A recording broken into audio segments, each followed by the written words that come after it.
Welcome to module 27 of database management systems. We are discussing indexing and hashing mechanisms in a database, and this is the second in that series. In the last module, we have discussed the basic requirement of indexing, and we have learnt about ordered indexes using primary index, which can be dense or sparse, and the multi-level indexes. Now, in this module, we would try to look for the basis of how indexing, the index file structure can be very efficiently represented. So, we will do a quick recap of our notions in algorithms course, where we have talked about earlier balanced binary search trees. I mean, not in this particular course delivery, but I expect that you have gone through algorithms course, where you have learnt about balanced binary search trees as options for optimal in memory search data structure. And from that, we will try to understand the issues relating to external search data structures for persistent data. And very specifically, we will study 234 tree as a precursor to B plus tree, which is a very efficient external data structure for databases and index tables. So, these are the two topics to cover. So, first let me quickly take you around with search data structure. Now, I should warn you that here we are looking at a little different kind of a problem. Here we are looking at search as it is performed in the algorithms course, which mean that when you talk about data structures in algorithm course, you typically talk of data structures which have two basic properties. One, they are volatile data structures, transient, that is, they are created when the program starts and you operate on the data structure, find queries, and then as soon as your program ends, they disappear. So, they are not persistent data. In contrast, when you are dealing with database, we are dealing with persistent data, which stays even when no query is being performed.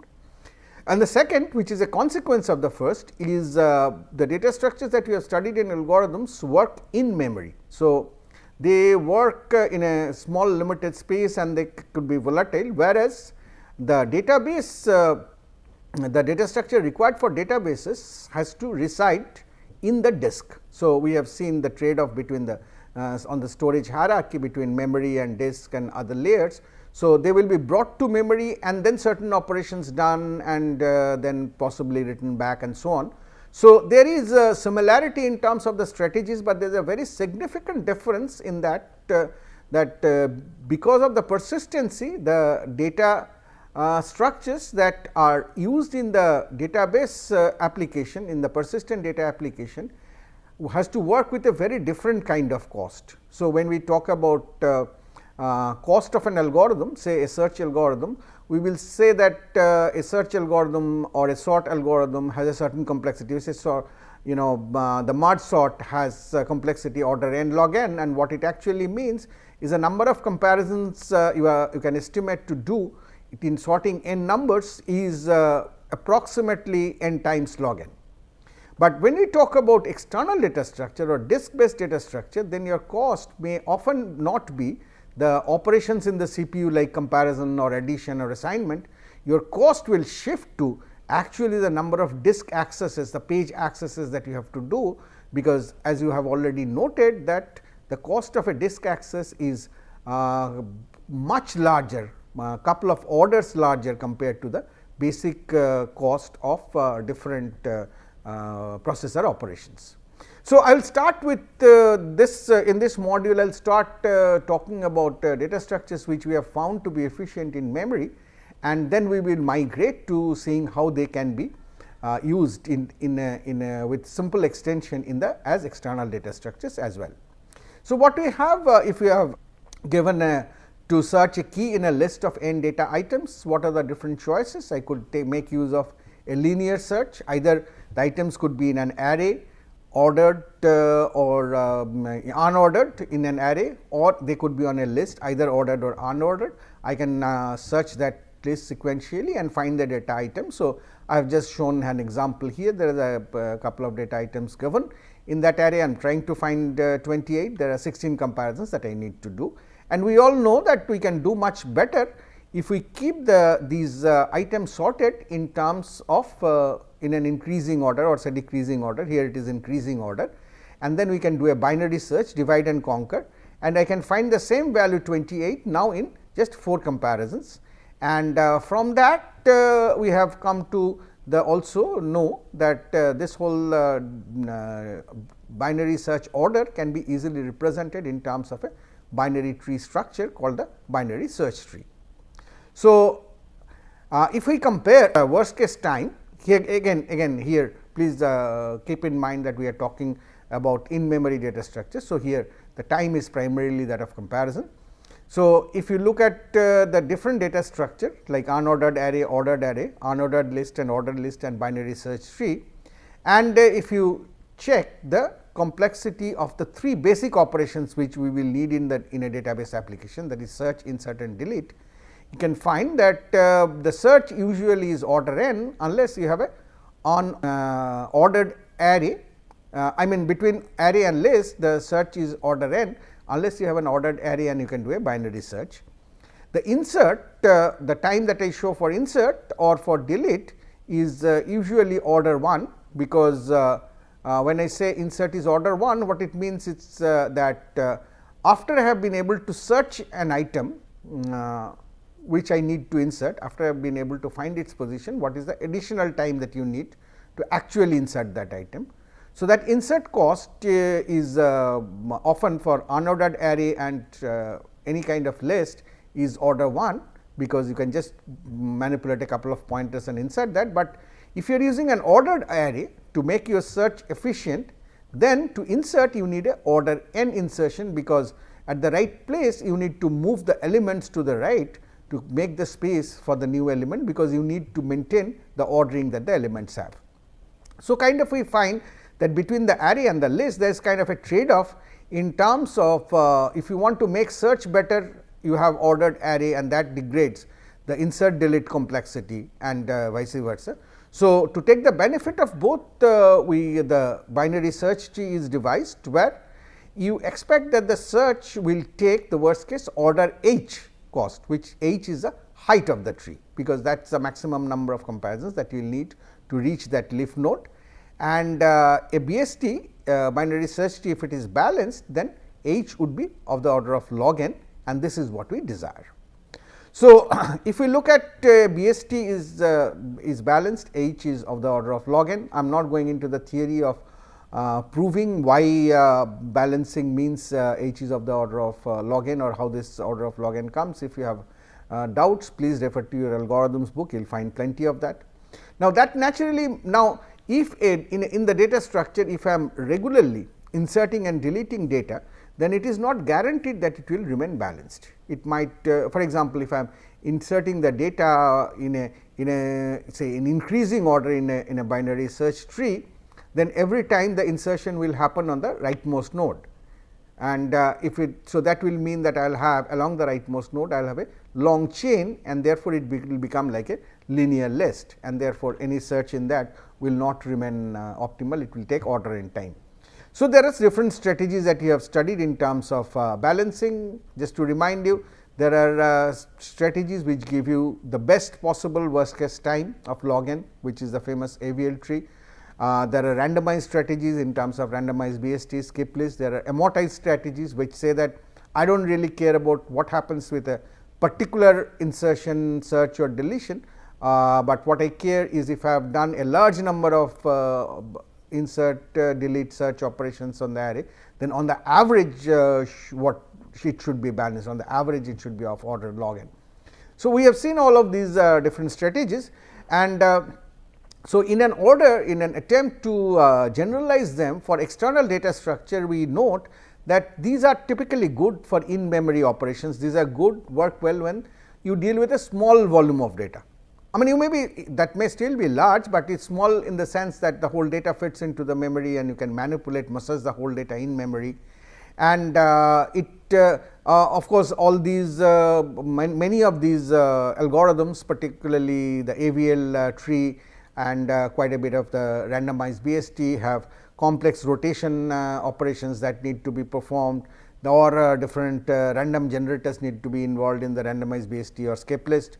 So, there are other complexities in this whole factor. Comparison cost is not the only cost that you have, and in the simple thing is they do not scale for external data structures. They are not optimized in terms of minimizing or optimizing the disk accesses, or they do not scale to millions and millions of entries and so on. So, you need to look at a different approach, and this different approach in terms of database application, database structures is called B plus tree, and what I am going to discuss is an in-memory version of that, which is a 2, 3, 4 tree, so that we can understand the basic principle of such search data structure, which can work with external data, with disk data, but first understand them as an in-memory version. So, what is a 2, 3, 4 tree? In a 2, 3, 4 tree, in contrast to other BSTs, or in contrast to the typical BSTs, where every operation needs the height of the tree to be balanced, because some leaves could happen at a much deeper level, some could be at a much shallow level. In a 2, 3, 4 tree, all leaves always are at the same level, the same depth, the bottom level. So, height h is the height of all the leaf nodes, and that is guaranteed to be of order of log n if the tree has n number of nodes. The complexity of search, delete and insert all are order h, that is a consequence of a constant height h or a fixed height h that given n that is maintained.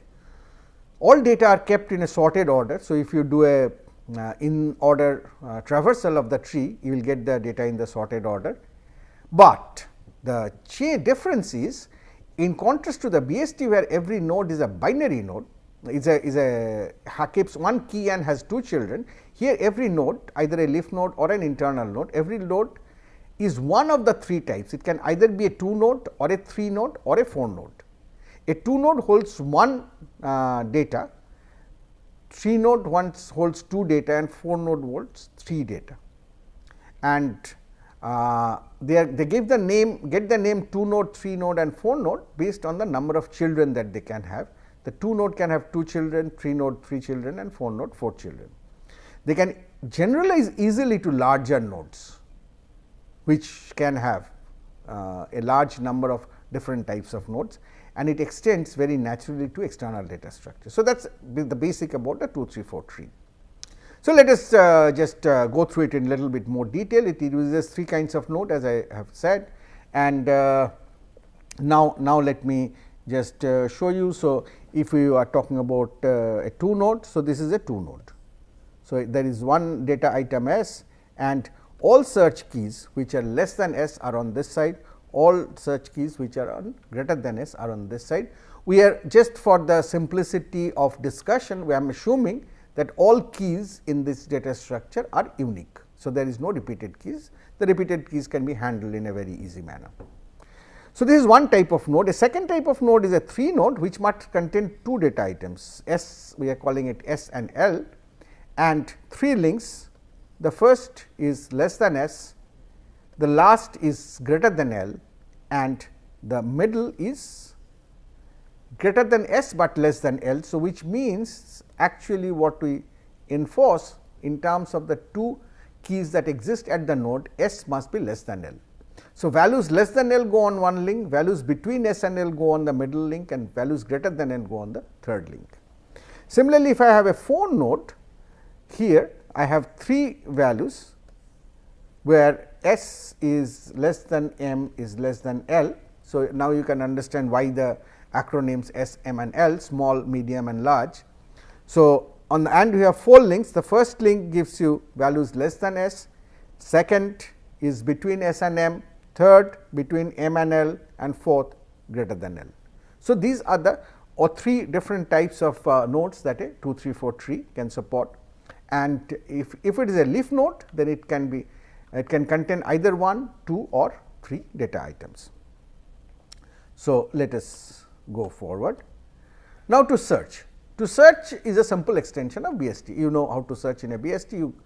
start with the root, see whether the given key to search is greater than the key at the root. If it is greater, you go to right, if it is less, you go to left, and you do the same thing here for a 2 node. For a 3 node, all that you need to find out is between S and L, whether it is less than L, then less than S, then you take the leftmost, whether it is greater than L, then you take the rightmost, if it is between S and L, you take the middle. Similar strategy you do for 4 node, and search is a simple extension of the BST algorithm. So, you can certainly work it out. Now, what do we need to do in terms of an insert? Insert is very interesting. So, for insert, first you search and find the expected location where you are expecting it. So, that is not there. So, you will expect. So, now what are the possibilities? The possibility is where you have found the expected location, that node could be a 2 node. If it is a 2 node, all that you simply need to do is change that to a 3 node, insert the second item. If it is a 2 node, it has only one item. So, just insert this new item there and make it into a 3 node. Good. In the second case, if you find the location, if you find that it is a 3 node, so it has 2 items, you just change it to a 4 node and insert this as a third item.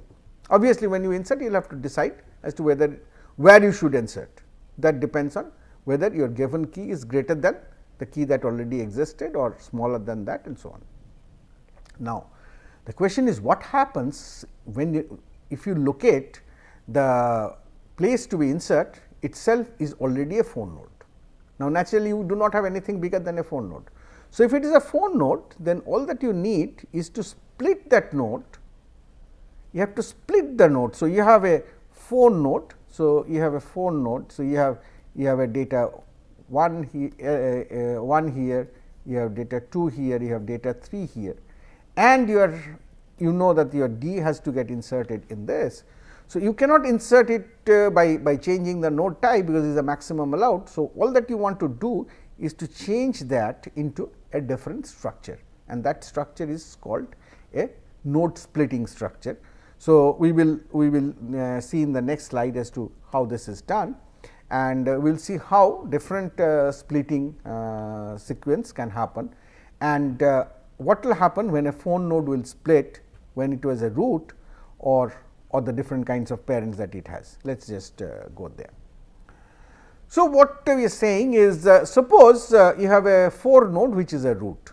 Now, splitting that is actually doing this. So, you have to convince yourself that in F234 tree, what we have already assumed, whether I represent this or I represent this are algorithmically they are equivalent.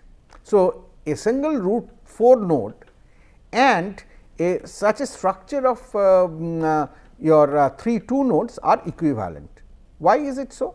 For example, if you are looking, say if you are looking for A here, then it is say it is less than S. So, you come here. Now, if you are looking for the same A here, what happens? A is less than S. So, it must be less than M. Remember, S is less than M is less than L. So, A is less than M. So, you take this part, it is less than S, so you come here. Let us take a case of C, let us say C. So, if it is C, you should come here. Now, if you check here, C, if it is falling on this link, that means it is greater than M and it is less than L.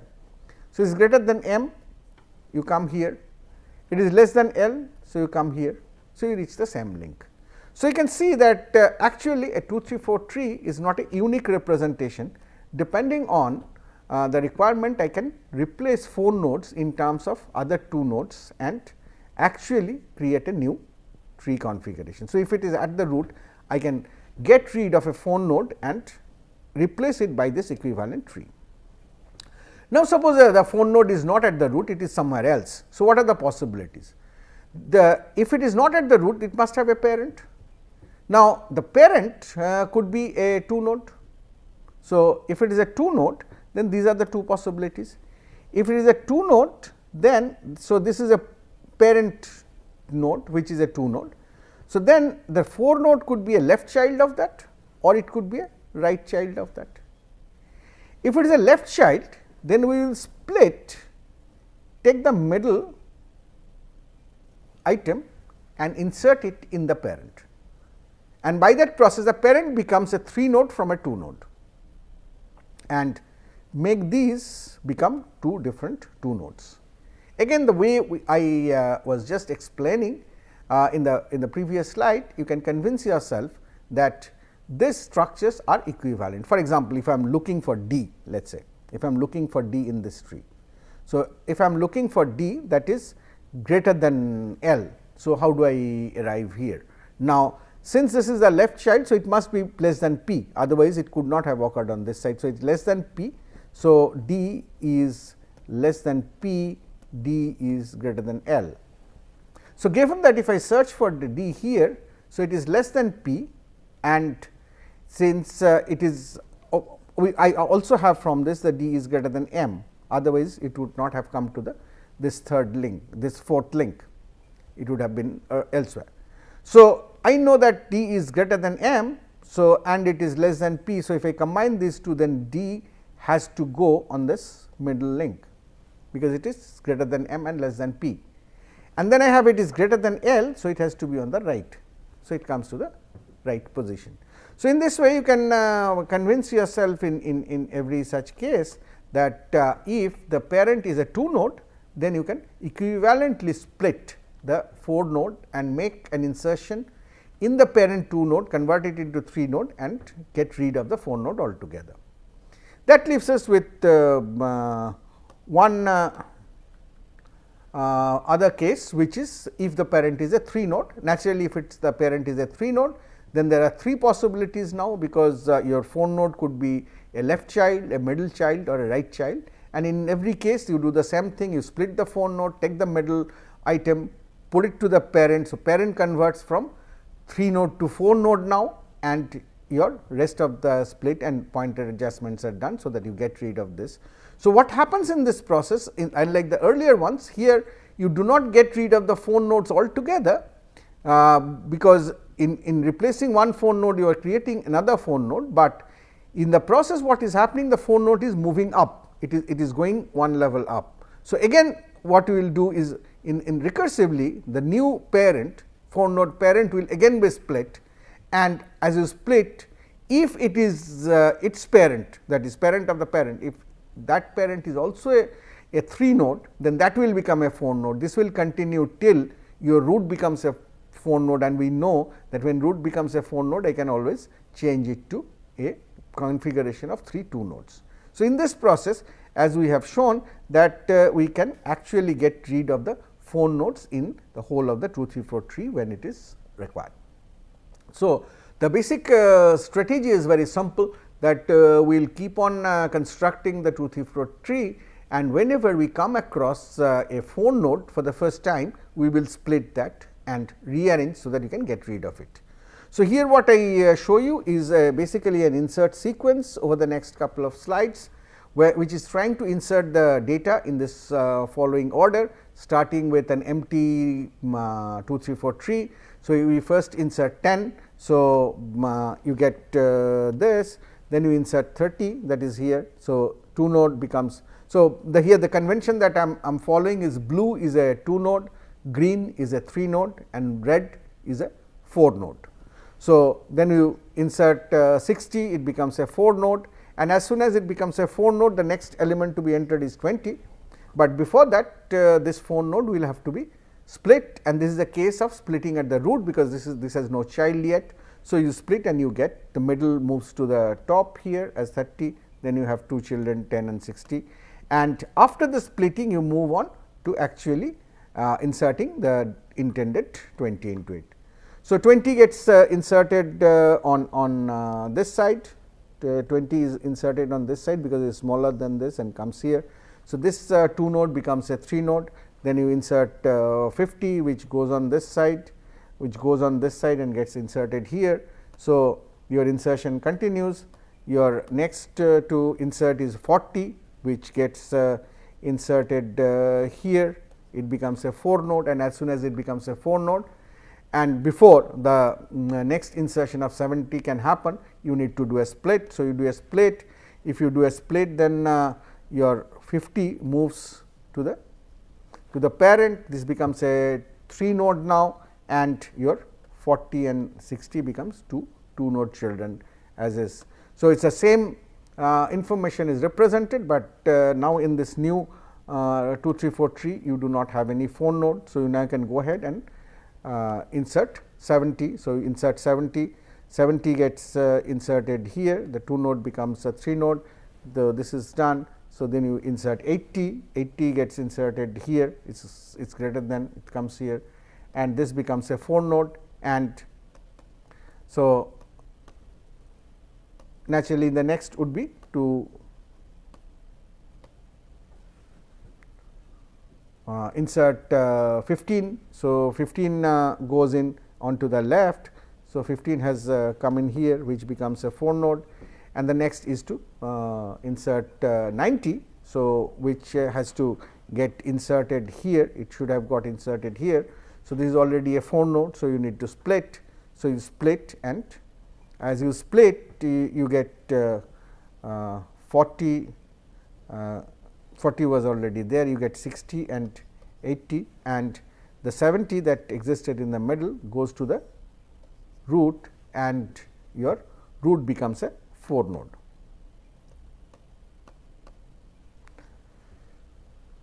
So, this is the configuration you move on to. Your 90 gets inserted. Now, you have to insert 100. So, you before that this your root has become a 4 node. So, you do a split. So, as you do the split, this is a new configuration that has happened, and this is what has resulted from the split of this 4 node at the root, and then naturally you can go ahead and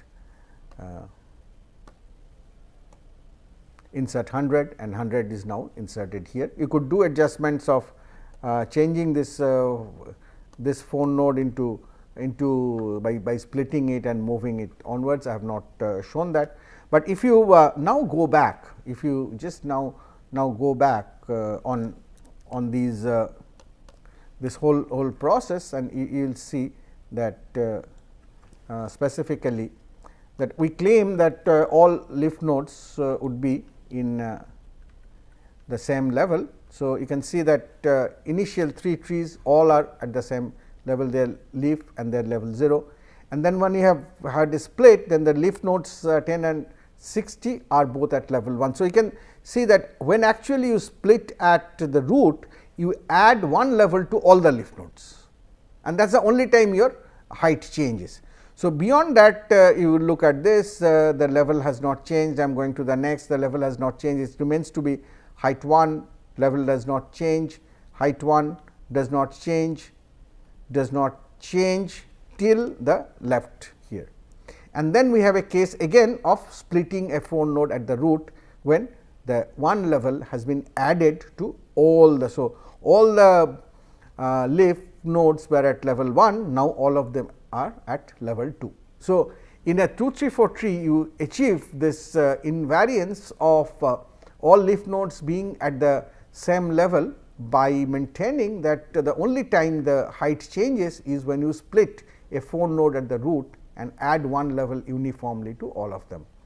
And then rest of the logic is quite simple, that these are here, you can do actually follow the same logic as of the binary search tree analysis, that if there are n items here, then the maximum height could actually be order log n, because we though all nodes are not binary, but the nodes that are not binary actually have more data.